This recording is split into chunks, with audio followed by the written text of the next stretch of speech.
Esto no es una introducción. Es una sentencia.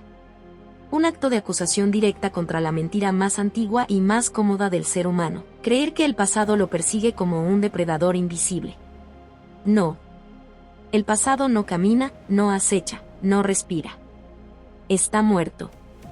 Y si hoy te domina, no es porque regrese, sino porque tú lo desentierras con las manos desnudas y lo sientas en el trono de tu conciencia. Aquí no se viene a sanar, se viene a romper el pacto secreto que firmaste con tu propia decadencia. El individuo que vive encadenado a lo que fue no está maldito, está subordinado. No es víctima de su historia, es cómplice de su repetición. Cada recuerdo que se revive sin propósito es un ritual de invocación. Cada herida que se repite mentalmente es una oración al sufrimiento. Cada soy así por lo que me hicieron es una declaración pública de rendición. El estoicismo brutal no acaricia esta miseria, la expone y la ejecuta. No existe persecución del pasado, existe obediencia voluntaria a un cadáver emocional. Aquí se nombra lo innombrable, necromancia emocional. La práctica sistemática de traer de vuelta lo que ya debería estar enterrado. El hábito enfermizo de dialogar con traiciones extintas, de negociar con pérdidas consumadas, de permitir que errores muertos dicten sentencias sobre un presente que aún respira. No hay nada noble en ese acto. Es pereza disfrazada de profundidad. Es cobardía envuelta en memoria. Es la elección de sufrir lo conocido antes que asumir la responsabilidad feroz de transformarse. El dominio total del ser comienza con una blasfemia contra la cultura del consuelo. Nadie te debe cierre. Nadie te debe explicación. Nadie te debe reparación emocional. La vida no es un tribunal que absuelve al herido, es un campo de batalla que solo respeta al que gobierna su juicio. El estoico no pregunta por qué fue herido, pregunta por qué sigue sangrando.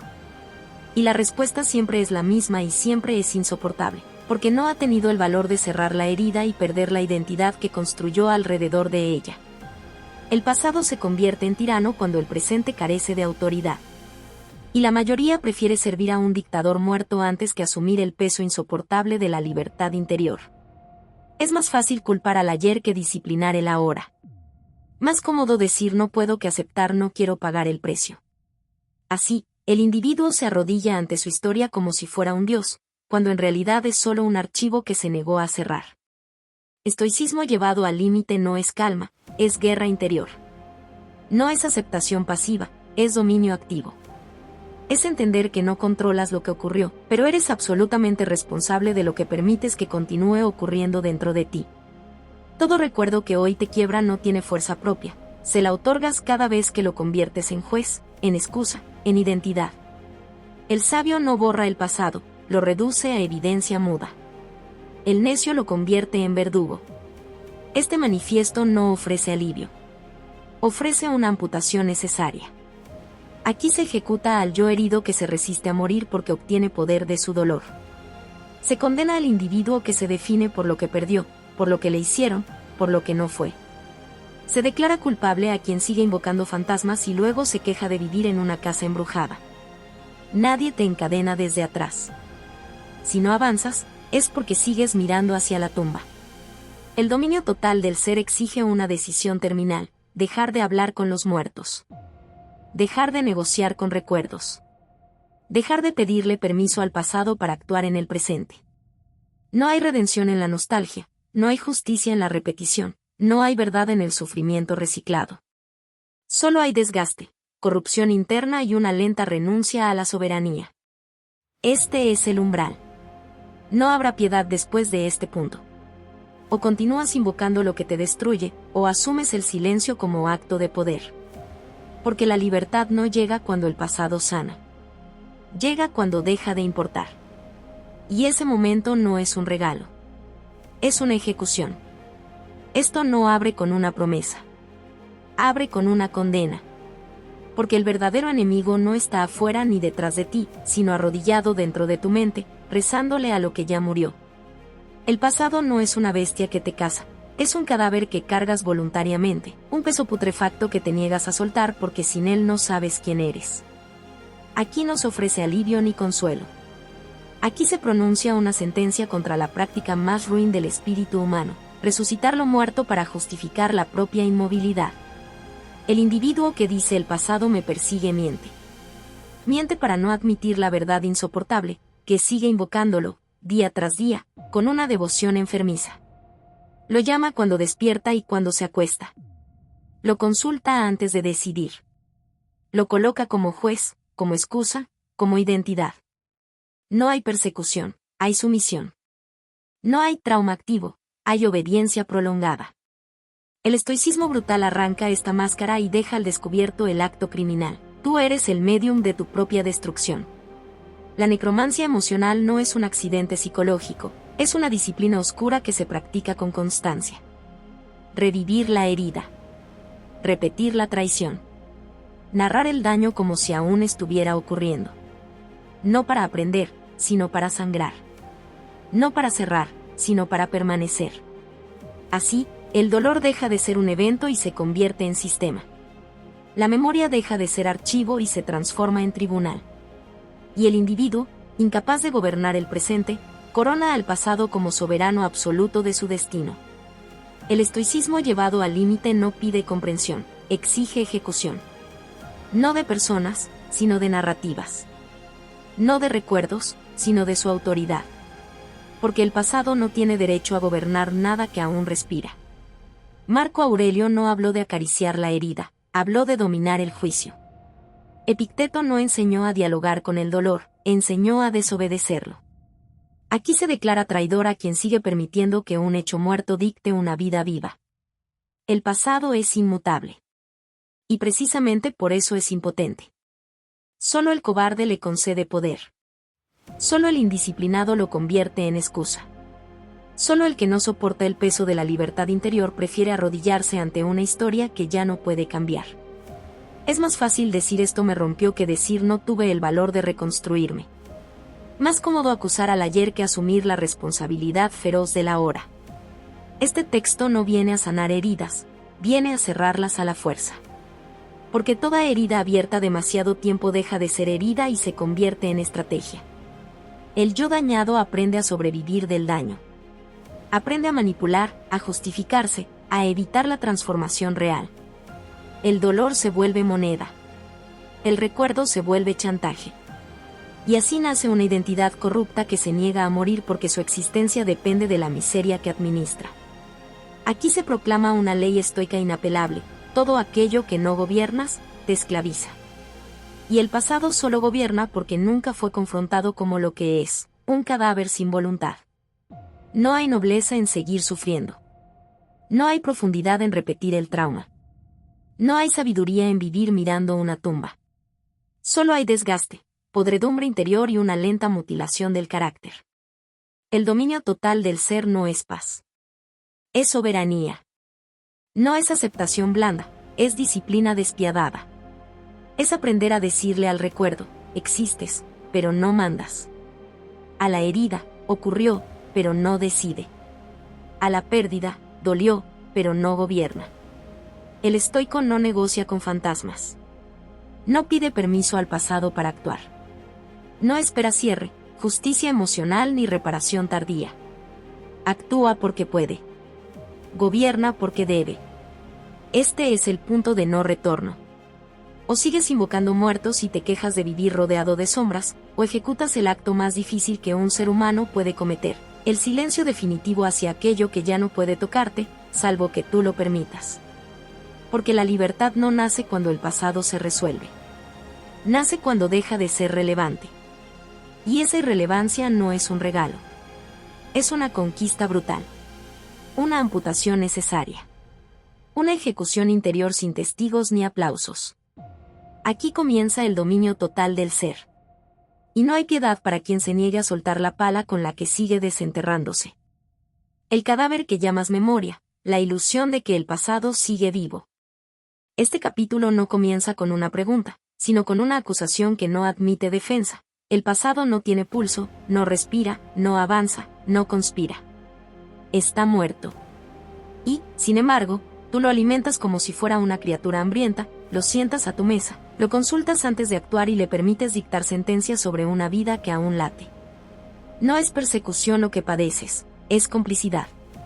No es una sombra que te sigue, es un cadáver que arrastras porque sin él te quedarías desnudo frente a ti mismo.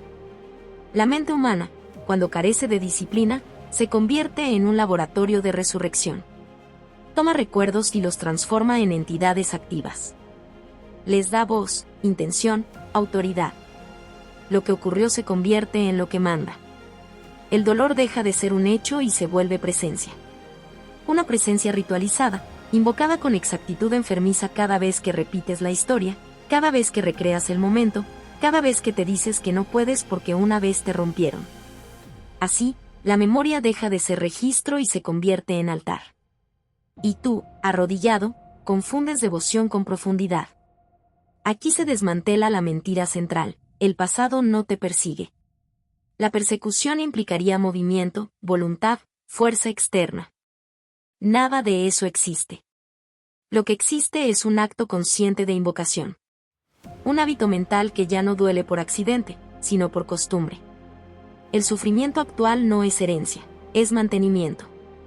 Es la consecuencia directa de seguir abriendo la tumba, de seguir hablando con lo que no puede responder, de seguir esperando justicia de un tiempo que ya no existe. El estoicismo, llevado al límite, no tolera esta blasfemia. Para el estoico, todo aquello que ya ocurrió pertenece al dominio de lo inmutable y, por lo tanto, al dominio de lo impotente. Lo único que tiene poder es el juicio presente. Y si el pasado gobierna, no es porque sea fuerte, sino porque el juicio es débil. Porque no fue entrenado. Porque se le permitió abdicar. Así nace la ilusión de que el ayer sigue vivo, no porque tenga vida, sino porque nadie tuvo el valor de declararlo muerto. El cadáver que llamas memoria no lo conservas por amor. No es nostalgia lo que te mantiene ahí. Es miedo. Miedo a quedarte sin relato. Miedo a perder la identidad construida sobre la herida. Miedo a descubrir que, sin el daño, no sabes quién eres ni qué justificar. El individuo que no entierra su pasado no es fiel a su historia, es adicto a su coartada. Necesita el cadáver porque sin él tendría que asumir la responsabilidad brutal de crear algo nuevo desde cero. Cada recuerdo que se revive sin propósito es una profanación. Cada repetición del dolor es una forma de traición al presente. Pero el individuo prefiere esta traición porque le permite seguir siendo el mismo. El dolor conocido resulta más cómodo que la transformación desconocida. Así, el pasado se convierte en una prisión que se defiende con orgullo. Se dice esto me marcó cuando en realidad se debería decir esto me gobierna porque nunca lo enfrenté. El estoico no dialoga con cadáveres. No les pide permiso. No negocia con ellos. Los reconoce, los nombra y los entierra. Porque entiende una ley implacable: todo aquello que no se somete a la razón se convierte en tirano. Y el pasado, cuando no es reducido a evidencia muda, se transforma en un dictador absoluto que controla reacciones, miedos, relaciones y límites. No por derecho, sino por abandono del mando interior. Aquí se pronuncia una condena sin apelación: vivir atado al pasado es una forma de suicidio lento del carácter.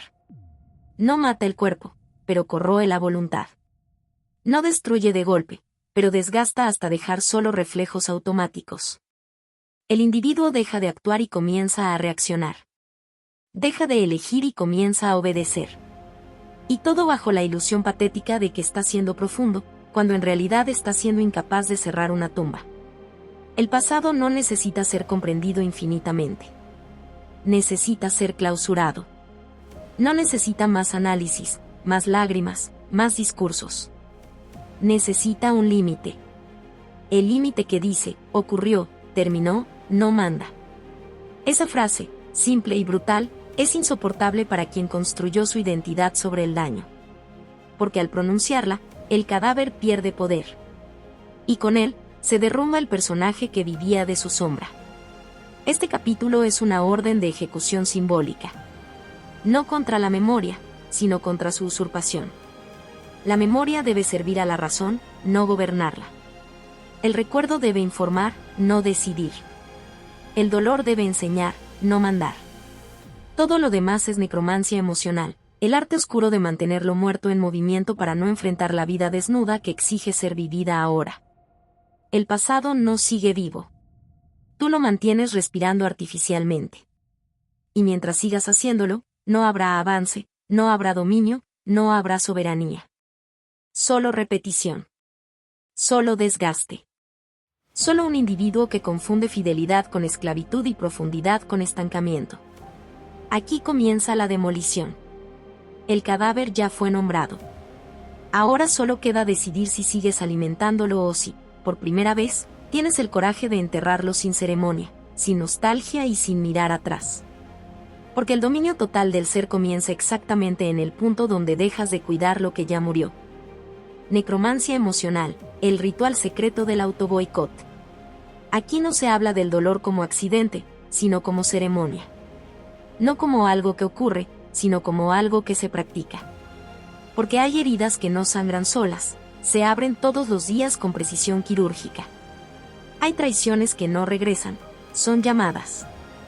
Hay pérdidas que no duelen por lo que fueron, sino por cómo se las mastica hasta volverlas veneno crónico. Este capítulo desciende al mecanismo interno del autoboicot consciente, al altar invisible donde el individuo sacrifica su presente para conservar intacto su sufrimiento. La necromancia emocional no es un arrebato, es un ritual repetido con disciplina. Tiene horarios, estímulos, palabras exactas. Comienza con un recuerdo aparentemente inocente, una imagen, una frase, una comparación. Luego viene la repetición, la recreación minuciosa del daño, el ajuste de detalles, la intensificación emocional. Finalmente, el golpe, la conclusión siempre es la misma, condenatoria y paralizante. No puedo. No debo. Siempre termina igual. El ritual se cierra y el individuo sale convencido de que ha reflexionado, cuando en realidad ha obedecido. Aquí se revela una verdad incómoda: recordar no siempre es un acto de honestidad. Muchas veces es una estrategia. Una forma sofisticada de no hacerse cargo de la hora. El pasado se convierte en una coartada elegante, filosófica, aparentemente profunda, para evitar el riesgo del presente. Se dice estoy procesando cuando en realidad se está postergando. Se dice aún duele cuando lo que duele es la idea de actuar sin excusa. Así, el dolor se vuelve funcional. Sirve. Protege. Justifica. El sujeto que practica necromancia emocional obtiene algo a cambio. Obtiene sentido. Obtiene narrativa. Obtiene poder moral. El dolor lo coloca en una posición elevada, la del que fue herido, la del que sufrió, la del que tiene razones para no exponerse otra vez. Desde ahí, juzga, se exime, se inmoviliza. No necesita cambiar porque su pasado lo absuelve de cualquier exigencia presente. El estoicismo brutal desmantela esta farsa. El sufrimiento no otorga autoridad. Solo revela falta de dominio. Marco Aurelio escribió que no son los hechos los que perturban, sino los juicios que hacemos sobre ellos. Aquí esa sentencia se lleva hasta su límite más incómodo. El juicio no solo perturba, gobierna. Y el individuo que no controla su juicio permite que el recuerdo actúe como verdugo diario. No es la traición la que hiere hoy, es la repetición mental de su significado. No es la pérdida la que mata, es la decisión de seguir dándole voz cuando ya no puede hablar. La necromancia emocional convierte el dolor en hábito. Y todo hábito termina en identidad. El individuo deja de decir esto me pasó y comienza a decir esto soy. El recuerdo ya no es una referencia, es una ley. El pasado deja de ser experiencia y se transforma en doctrina interna. Una doctrina que castiga cualquier intento de avanzar, que sabotea toda posibilidad de reconstrucción, que declara traición cualquier gesto de fortaleza. Así, el autoboicot se disfraza de fidelidad al sufrimiento. Este ritual no se practica por ignorancia, sino por miedo. Miedo a perder la última razón para no arriesgar. Miedo a descubrir que, sin el dolor, no hay estructura interna. Miedo a actuar sin el escudo de la herida. El individuo prefiere conservar la traición viva antes que exponerse a una nueva posibilidad. Prefiere la pérdida conocida al riesgo desconocido. Prefiere el veneno familiar a la incertidumbre de la libertad. El estoicismo llevado al extremo no tolera este autoengaño. Declara culpable al que revive el daño para evitar el deber. Declara traidor al que usa el pasado como excusa para no gobernar el presente.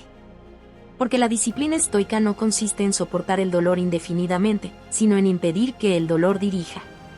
El sabio no elimina los recuerdos, les quita el derecho a opinar. Los reduce a datos. Los vuelve mudos. Aquí se pronuncia una condena severa. Todo recuerdo que te paraliza es un recuerdo mal utilizado. Toda herida que aún manda es una herida explotada. Toda reflexión que no conduce a acción es una forma de autoboicot intelectual. No hay profundidad en rumiar el daño. No hay sabiduría en repetir la traición. Hay solo una negativa obstinada a asumir el peso brutal de la responsabilidad personal.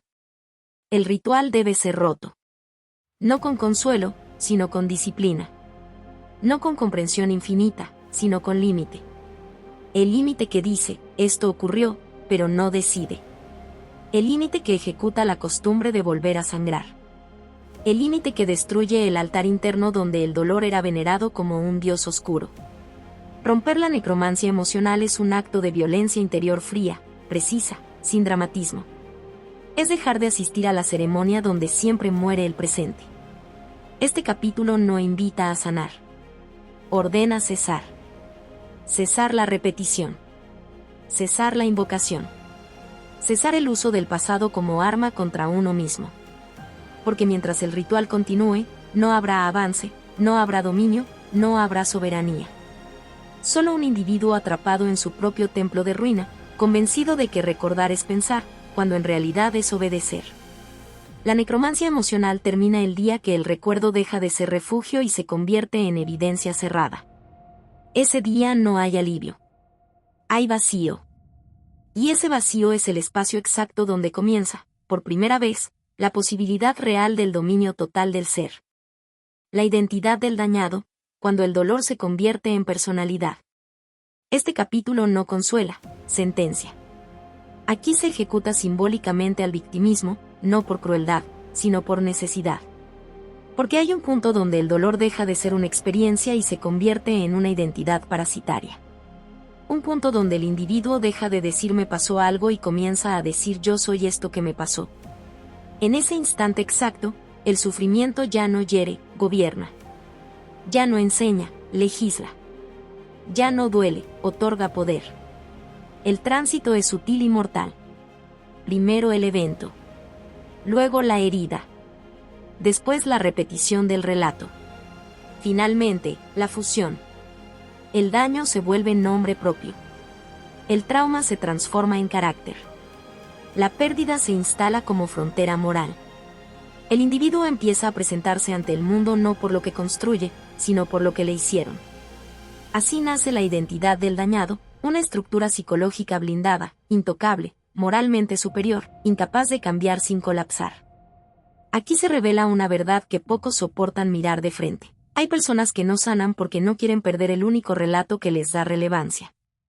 Sin el dolor, no sabrían cómo ser vistos. Sin la herida, no tendrían voz. Sin el pasado, quedarían expuestos a la exigencia brutal de tener que crear valor desde el presente. Y eso, para muchos, es más aterrador que seguir sangrando. El dolor convertido en personalidad funciona como escudo. Justifica reacciones, excusa fracasos, bloquea exigencias. No puedo porque me rompieron. No confío porque me traicionaron. No avanzo porque perdí demasiado. Estas frases no describen una herida, declaran una identidad. Son decretos de inmovilidad firmados con sangre vieja. El estoicismo brutal no negocia con estas declaraciones, las declara traición al propio potencial.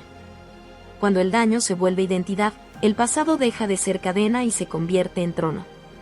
Desde ahí, el individuo juzga, exige, se victimiza y se absuelve.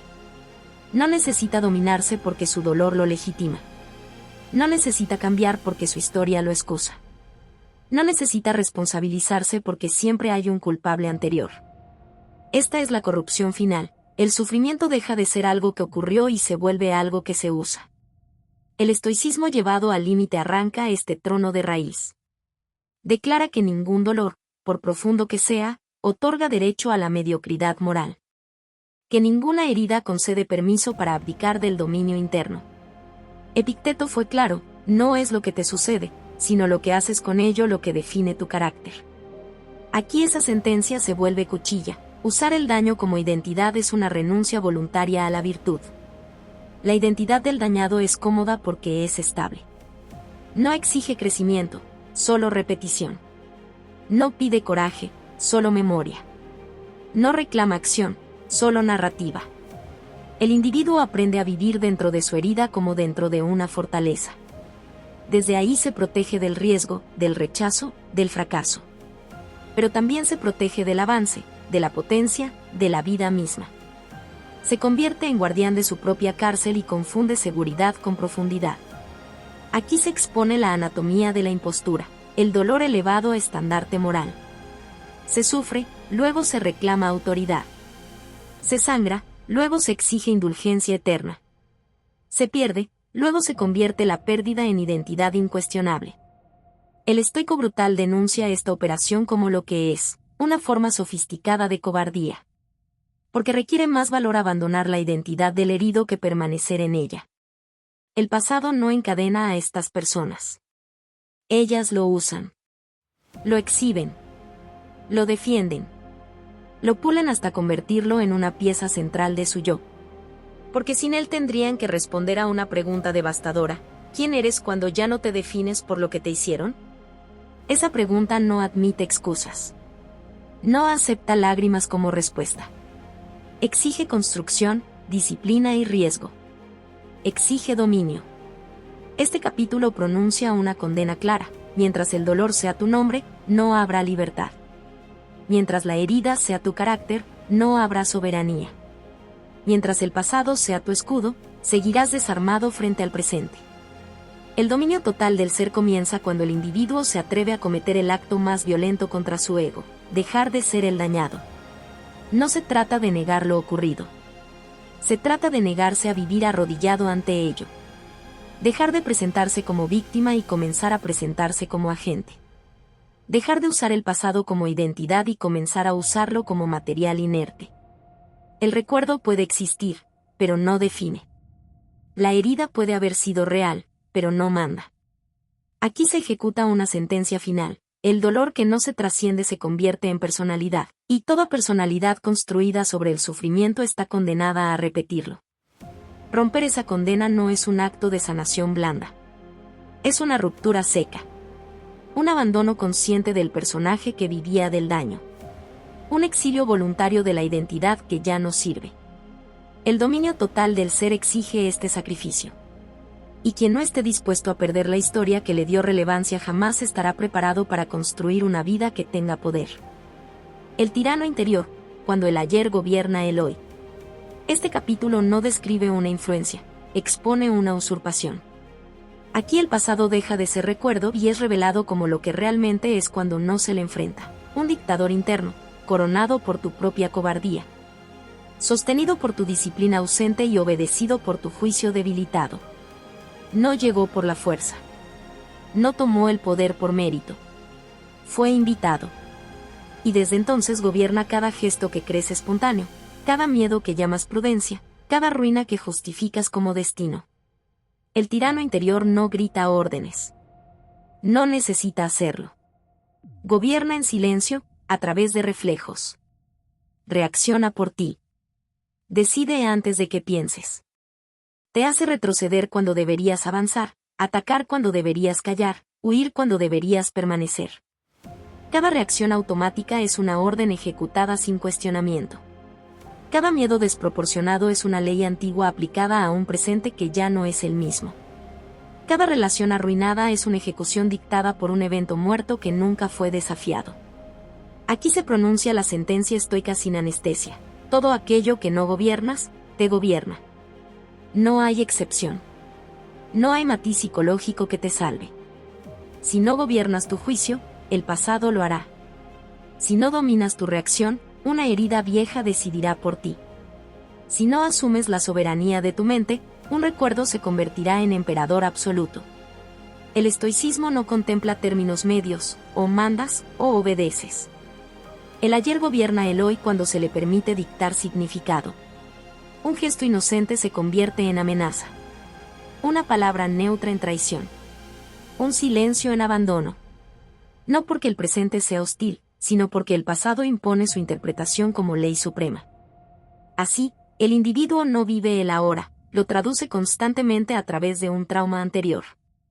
Cada experiencia nueva es juzgada por un tribunal que ya no existe, pero cuyas sentencias siguen ejecutándose con precisión mecánica. El tirano interior se alimenta de una ilusión peligrosa, la idea de que el pasado te protege, que su control evita que vuelvas a sufrir, que su vigilancia constante es prudencia. Mentira. No protege, encierra. No cuida, limita. No previene, repite. El individuo cree que obedecer al ayer es una forma de supervivencia, cuando en realidad es una forma de prolongar la guerra interna indefinidamente. El miedo se disfraza de sabiduría y la parálisis de cautela. Marco Aurelio escribió que la vida del hombre es lo que sus pensamientos hacen de ella. Aquí esa frase se vuelve acusación directa. Si tu vida es estrecha, reactiva, temerosa y fragmentada, no es por lo que ocurrió, sino por lo que permites que piense por ti. El tirano no manda porque sea fuerte. Manda porque nunca fue confrontado. Porque jamás se le exigió rendir cuentas. Porque siempre se le obedeció sin resistencia. El pasado convertido en dictador no necesita recordarte el dolor constantemente. Le basta con haberte entrenado. Te condicionó. Te moldeó. Te dejó respuestas automáticas que hoy actúan como leyes invisibles. Ya no necesitas revivir el evento, reaccionas como si estuviera ocurriendo. Esa es la victoria total del tirano, cuando su presencia ya no es necesaria porque su doctrina quedó instalada en tu carácter. Aquí se expone la estructura del sometimiento, primero el evento, luego la herida, después la interpretación, finalmente la obediencia perpetua. El individuo no cuestiona la interpretación original. Nunca se pregunta si fue exagerada, incompleta, infantil o condicionada por el miedo. La toma como verdad absoluta y la arrastra durante años como si fuera ley natural. Así, un momento se convierte en régimen. Un error en constitución. Una pérdida en dogma. El estoicismo llevado al límite exige una rebelión interna sin concesiones. No emocional, sino racional. No caótica, sino disciplinada. Se trata de interrogar cada reacción como si fuera una orden enemiga. ¿Quién decide esto? ¿Desde dónde viene este miedo? ¿A qué hecho muerto estoy obedeciendo ahora mismo? Esa interrogación es el inicio de la insurrección. Porque el tirano solo gobierna mientras no se le nombra. Este capítulo declara traición a toda reacción no examinada. Condena toda emoción que se presente como inevitable. Ejecuta la idea de que así soy cuando en realidad significa así fui condicionado. El estoico no acepta tiranos internos. No porque no existan, sino porque sabe que toda tiranía comienza cuando se renuncia al gobierno del juicio. Aquí no se promete libertad inmediata. Se exige guerra interior sostenida. El dominio total del ser no es un acto único, es una campaña. Una vigilancia constante contra el retorno del usurpador. Porque el pasado intentará siempre volver a mandar. No con fuerza, sino con costumbre. No con violencia, sino con familiaridad. Y solo un individuo entrenado en el gobierno de sí mismo puede impedir ese retorno. Este capítulo deja una verdad imposible de esquivar. Mientras el ayer gobierne el hoy, no hay presente, solo repetición. No hay decisión, solo reflejo. No hay vida, solo administración del miedo. Derrocar al tirano interior no es un acto de sanación emocional. Es un acto político interno. Un golpe de estado de la razón contra la memoria descontrolada. El pasado no debe ser destruido. Debe ser destronado. Y ese destronamiento no ocurre con lágrimas ni comprensión infinita, sino con autoridad. Con la decisión brutal de no obedecer nunca más una orden que provenga de algo que ya murió. Porque el dominio total del ser comienza exactamente cuando el individuo deja de servir a un rey sin reino y asume, por fin, el gobierno absoluto de su mente. La decapitación del fantasma, estoicismo brutal y violencia interior. Este capítulo no consuela, no abraza, no promete alivio. Este capítulo instruye en la ejecución. No de cuerpos, sino de narrativas. No de recuerdos, sino de su autoridad ilegítima. Aquí se abandona definitivamente la ilusión terapéutica de que todo debe ser comprendido, llorado y acariciado. Hay cosas que no se sanan, se cortan. Hay estructuras internas que no se dialogan, se destruyen. El estoicismo brutal entra aquí como arma blanca, no como filosofía decorativa. La violencia que se plantea no es caótica ni emocional. Es fría, precisa, racional. Es la violencia que se ejerce cuando la razón deja de pedir permiso. Cuando el juicio se erige como soberano absoluto y declara que ciertas voces internas han hablado por última vez. No se trata de olvidar el pasado, porque olvidar es débil e inestable. Se trata de quitarle el derecho a decidir. De reducirlo a archivo muerto. De impedirle volver a emitir órdenes. El fantasma no existe fuera de ti. Vive en tus narrativas. Se manifiesta cada vez que una historia interna te dicta cómo reaccionar, a quién temer, qué evitar, hasta dónde puedes llegar. Ese fantasma se llama yo herido. Y se resiste a morir porque obtiene beneficios. Vive de la compasión ajena. Vive de tu propia indulgencia. Vive del privilegio moral que le otorgaste cuando confundiste sufrimiento con profundidad. Mientras exista, no habrá dominio. Solo negociación constante con una debilidad disfrazada de identidad. La decapitación del fantasma no es un acto emocional. No ocurre en un momento de catarsis. Ocurre en la repetición disciplinada del control del juicio. Cada vez que surge el impulso de reaccionar desde el daño, se le niega obediencia. Cada vez que la narrativa antigua intenta imponerse, se le corta la voz. No con rabia, sino con autoridad. Epicteto no enseñó a eliminar emociones, enseñó a no dejarse gobernar por ellas. Aquí esa enseñanza se vuelve doctrina de guerra. El estoicismo brutal entiende una ley inquebrantable: el dolor que decide es tiranía. Y toda tiranía debe ser derrocada. No importa cuán antigua sea. No importa cuán justificada parezca. Si decide por ti, debe caer. El yo herido no es sagrado. No es intocable. Es una construcción que cumplió su función y ahora se ha convertido en un obstáculo. Mantenerlo vivo es traicionar al ser que podrías llegar a ser. Esta violencia interior no busca destruir la sensibilidad, busca liberar la acción. No vuelve al individuo frío, lo vuelve preciso. No lo convierte en piedra, lo convierte en soberano. El estoico no se anestesia, se gobierna. Siente, pero no obedece. Recuerda, pero no se arrodilla. Reconoce el dolor, pero no le concede voto. Esa es la diferencia entre humanidad y esclavitud emocional. Aquí se ejecuta una sentencia irreversible: el pasado puede existir, pero no legisla. El recuerdo puede aparecer, pero no manda. La herida puede haber sido real, pero su mandato ha expirado. La decapitación del fantasma ocurre cuando el individuo deja de preguntarse por qué me duele y comienza a preguntarse por qué debería obedecer este dolor. Esa pregunta, sostenida con disciplina, es un hacha. El yo herido suplicará. Se presentará como protección. Dirá que sin él estarás expuesto. Que olvidarás quién eres. Que traicionarás tu historia. Todo es mentira. Lo que en realidad teme es perder el poder.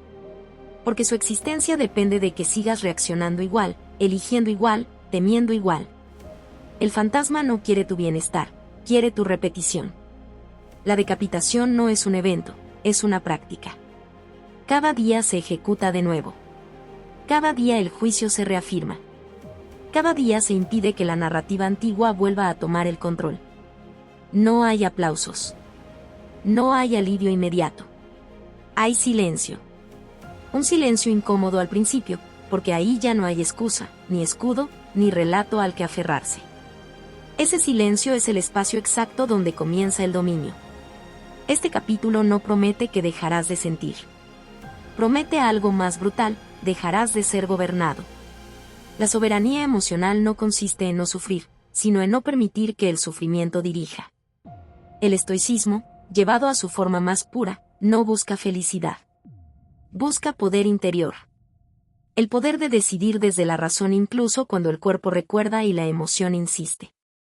Aquí muere el personaje que vivía de su herida. No con ceremonia. No con despedida. Muere porque ya no es útil.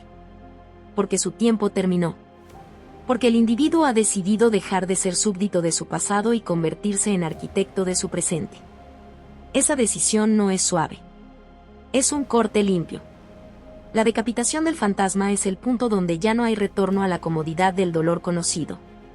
Es el momento en que el individuo deja de ser comprensible para los débiles y empieza a ser peligroso para sus propias limitaciones.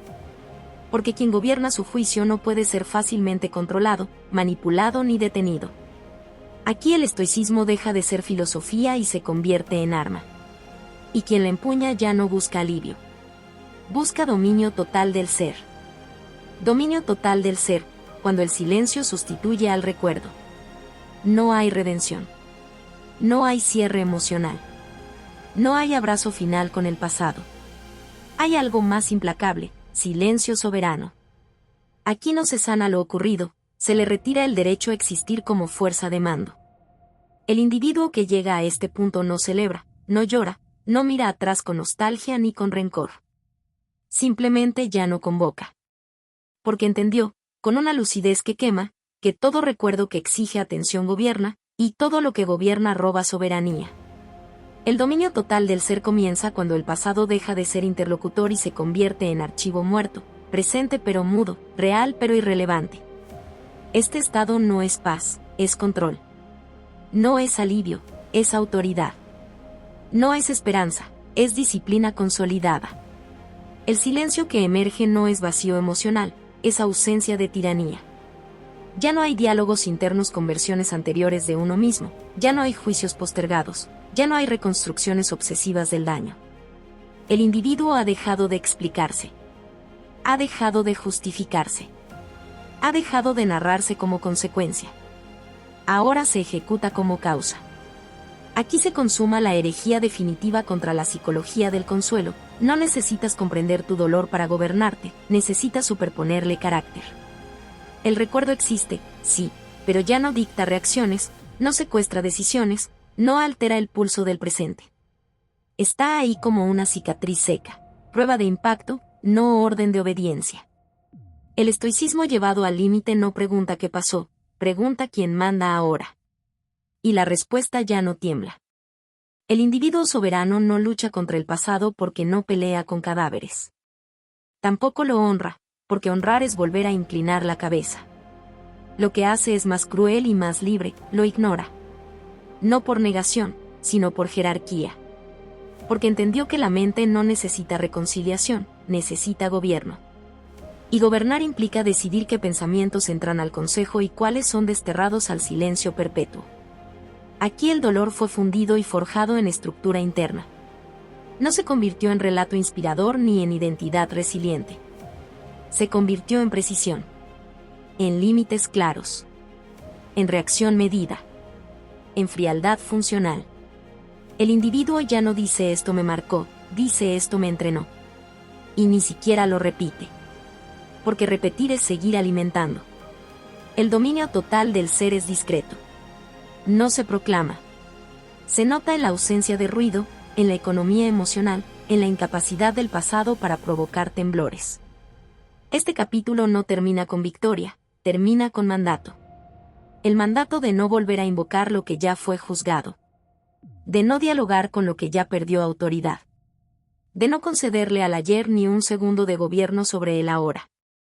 La libertad, aquí, no es sentir menos, es decidir más. Decidir qué importa. Decidir qué pesa. Decidir qué vive. Cuando el silencio sustituye al recuerdo, no hay vacío, hay espacio operativo. Espacio para actuar sin interferencia. Espacio para pensar sin fantasmas. Espacio para elegir sin heridas opinando. El individuo que alcanza este punto no está curado, está armado. No está en paz, está firme. No está iluminado, está despierto. Y esa es la sentencia final, la que no se negocia ni se suaviza. El dominio total del ser se consuma cuando dejas de hablar con los muertos y asumes, sin excusas ni dramatismo, el gobierno absoluto de los vivos. Tus pensamientos. Tus actos. Tu destino. aquí no termina la historia. Aquí se clausura la necesidad de contarla. No hay consuelo en esta reflexión. No hay suavidad, ni pedagogía emocional, ni promesas de sanación. Esto no está escrito para calmarte, está escrito para despojarte. Para arrancarte la última excusa con la que sigues justificando tu debilidad.